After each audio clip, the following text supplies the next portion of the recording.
જેમ અંગ્રેજોને બગાડવા માટે ભારત એક થયું હતું, જ્ઞાતિ જાતિ ધર્મ વાડા બધું ભૂલીને એક થયું હતું, એમ આપણે હવે એક થવું પડશે. નહીં તો આ ભાજપ વાળા મિત્રો, આજે તમે જુઓ, હું અત્યારે અમરેલીમાં જ્યારે આવ્યો ત્યારે ઘણા ખેડૂતો મને મળવા આવ્યા. મને કહે, સુદાનભાઈ, હજુ પણ ટેકાના ભાવે જે મગફળી ખરીદી એના રૂપિયા મળ્યા નથી. આ વાત સાચી છે ભાઈ? હાથ ઊંચો કરો એટલે મને ખબર પડે સાચી છે. તમે કલ્પના કરો, પેલા તો આ ટેકુડિયું ફેકુડિયું બંધ કરવી છે આપણી સરકાર આવે ને એટલે. શેની ટેકુડિયું ફેકુડિયું ભાઈ? ખેડૂતને 300 મણ મગફળી થાય તો 300 ખરીદવી જોઈએ કે ના ખરીદવી જોઈએ? ખરીદવી જોઈએ કે ના ખરીદવી જોઈએ? તમે વિચાર કરો. ભાજપ વાળાને હમણાં મને મળ્યા, મને કહે, સુદાનભાઈ, અમે ખેડૂતોને હવે મગફળી છે ને એ હાવ ઘટાડી નાખવાના છીએ. મેં કીધું કેમ? મને કે 200 મણ મગફળી ગયા વર્ષે ખરીદી કરી હતી એક ખેડૂત પાસેથી. પછી 2024 ની ચૂંટણી આવી, ભરી ભરીને ખેડૂતો, માતા બેન દીકરીઓ, ખેડૂતની દીકરીઓ, ખેડૂતની પત્નીઓ, ખેડૂતની પુત્રવધુઓ બધાએ આપણે જોર જોરથી મત આપ્યા. એટલે આ વખતે અમે 125 મણ કરી નાખ્યું. સમજણ પડે છે કે નથી પડતી ભાઈ? પડે છે કે નથી પડતી?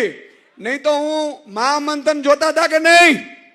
મહામંથનમાં ચીસો પાડતો પાડતો અહીંયા આવ્યો ને, હજી 5 વર્ષથી ચીસો પાડું છું. હવે જો બદલાવ નહીં આવે ને તો મારું ગળું બેહી જાય.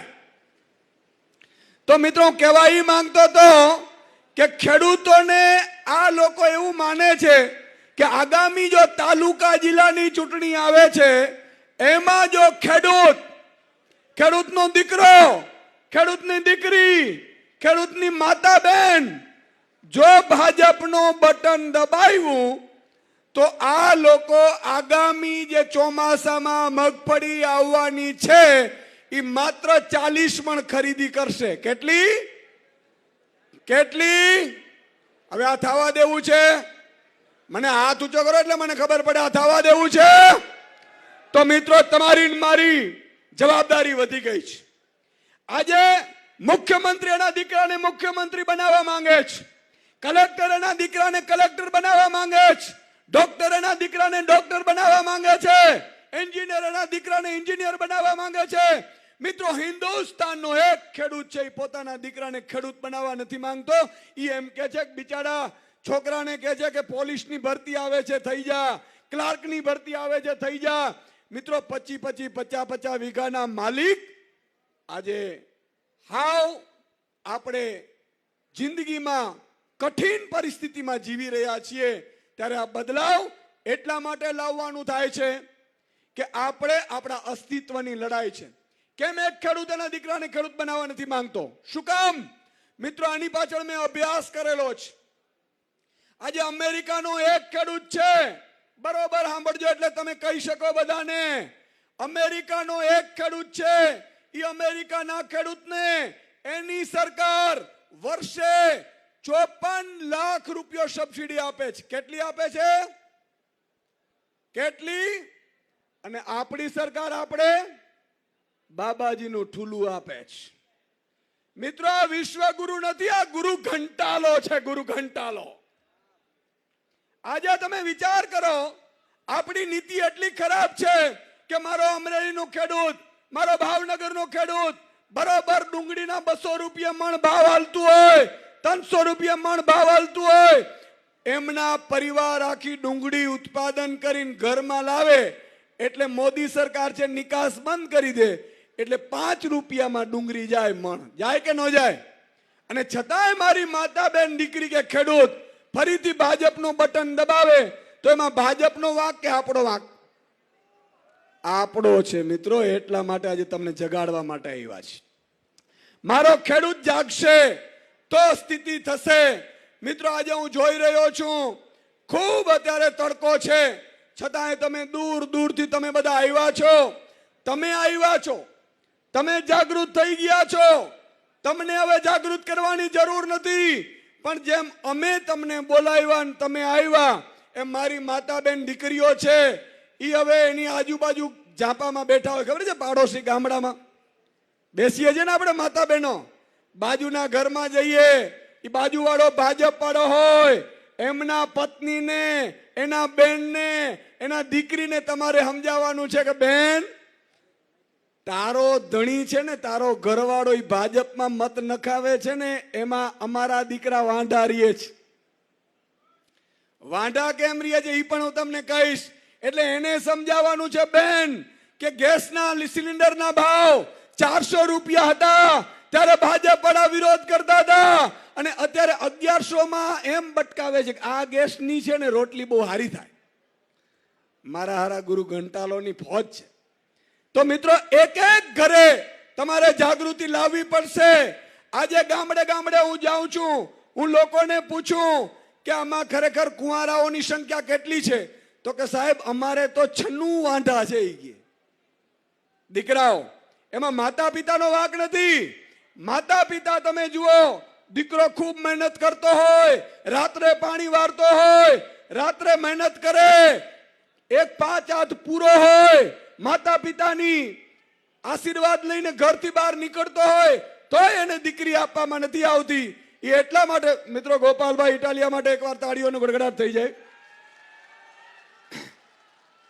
તો મિત્રો, એ રાત દિવસ મહેનત કરીને દીકરો અને એમના માતા પિતા મહેનત કરતા હોય, છતાંય દીકરી જ્યારે માગું નાખવા જાય એટલે પૂછે કે ક્યાં રહો છો, તો કે અમરેલીના કુવાડ ગામડામાં રહું છું. શું કરો છો, તો કે ખેતી કરું છું. અચ્છા, ખેતી કરો છો, અચ્છા, તો મારે હમણાં દીકરી દેવાનો વિચાર નથી. આવું કહે છે કે નથી કહેતા? કહે છે કે નથી કહેતા?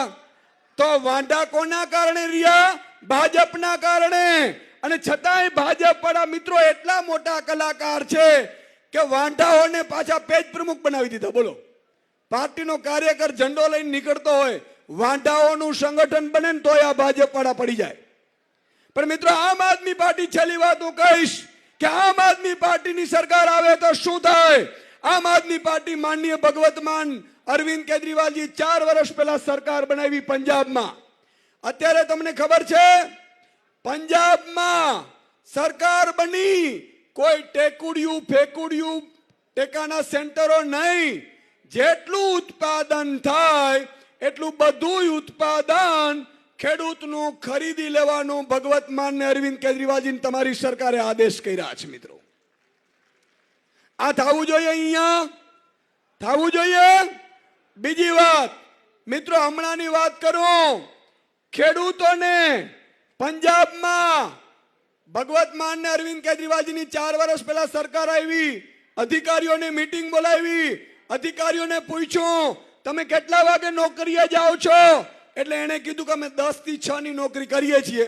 એટલે એમણે આદેશ કર્યો કે જો 10 થી 6 ની અધિકારી નોકરી કરતો હોય તો તમને રાત્રે વીજળી ખેડૂતોને શું કામ આપો છો ભાઈ, રાત્રે 1:30 વાગે? મિત્રો, પંજાબમાં દિવસે વીજળી મળે છે, 8 કલાક વીજળી મળે છે, અને ખેડૂતોને ફ્રી વીજળી મળે છે. આમ આદમી પાર્ટીની સરકાર કરી શકે. મિત્રો, આવું કરવું છે? વચ્ચે વચ્ચે હોંકારો દો એટલે મને ખબર પડતું આવે. મિત્રો, માતા બેન દીકરીઓ બેઠી છે, અરવિંદ કેજરીવાલજીએ નેમ લીધું છે કે એક પણ માતા બેન દીકરી હોય એના ખિસ્સામાં મહિને જેમ કલેક્ટર ને, ડોક્ટર ને, એન્જિનિયર ને રૂપિયા આવે ને, એવા તમારા ખાતામાં આવવા જોઈએ. બોલો, આવવા જોઈએ કે ન આવવા જોઈએ? મિત્રો, પંજાબમાં આમ આદમી પાર્ટીએ જાહેર કર્યું છે કે પંજાબની દરેક મહિલાના બેંક એકાઉન્ટમાં મહિને 1 તારીખ પડશે એટલે ટુઈ ટુઈ મેસેજ આવશે ને 1000 રૂપિયો પડી જશે. એકવાર તાળીઓ થઈ જાય. આ વ્યવસ્થા આપણે કરી છે. મિત્રો, એટલું જ નહીં, પંજાબમાં એવો કાનૂન બનાવ્યો છે, કોઈ પણ વેપારીની તાકાત નથી મારા ખેડૂતને ઓછા ભાવમાં ખરીદી કરે તો એની સામે FIR થઈને જેલમાં મોકલવામાં આવે છે. આ વ્યવસ્થા પેદા કરી છે આપણે. મિત્રો, આ બધું કરવું હોય તો તમારે ઝાડુ લાવવું પડે. તમારો મામો ભાજપમાં હોય તો તમારે માનવાનું કે આ ભાજપમાં મામો છે. ઘણા લોકો મને એમ કહે કે સુદાનભાઈ, તમે ખૂબ મહેનત સારી કરો છો, પણ મારો મામો છે ને ભાજપમાં છે. તો મિત્રો કૃષ્ણ ભગવાનને યાદ કરો. ભગવાન કૃષ્ણએ અર્જુનને કીધું બાણ ચલાવ. અર્જુને કીધું બાણ નહીં ચાલે. તો કે કેમ? તો કે સામે દાદા ભીષ્મ છે, મારો ભાઈ કર્ણ છે, દુર્યોધન છે. ભગવાન કૃષ્ણે કીધું કે જો તું નહીં ચલાવીશ ને તો ઈ તને મારી નાખશે, અને તને મારી નાખે તો હું ઊભો છું ને એનું કોઈ વેલ્યુ નથી. યાદ કર, મામો કંસ મારો શું થતો હતો? તો કે સગો મામો. જો સગો મામો થતો હોય મેં જમીનમાં ધરબી દીધો હોય તો મિત્રો તમારે પણ પ્રતિજ્ઞા લેવી પડશે. આવનારી ચૂંટણીમાં ભાજપમાં રહેલો દરેક મામો, કાકો, દેરાણી, જેઠાણી બધાય મામા કંસ છે ને એમાં હાલવું પડશે. બોલો હાલશે? તો છેલ્લો એક વાત મને વચન આપીને મારી વાત પૂરી કરીશ. મિત્રો આજે એક પંક્તિ છે કૃષ્ણ દવેની.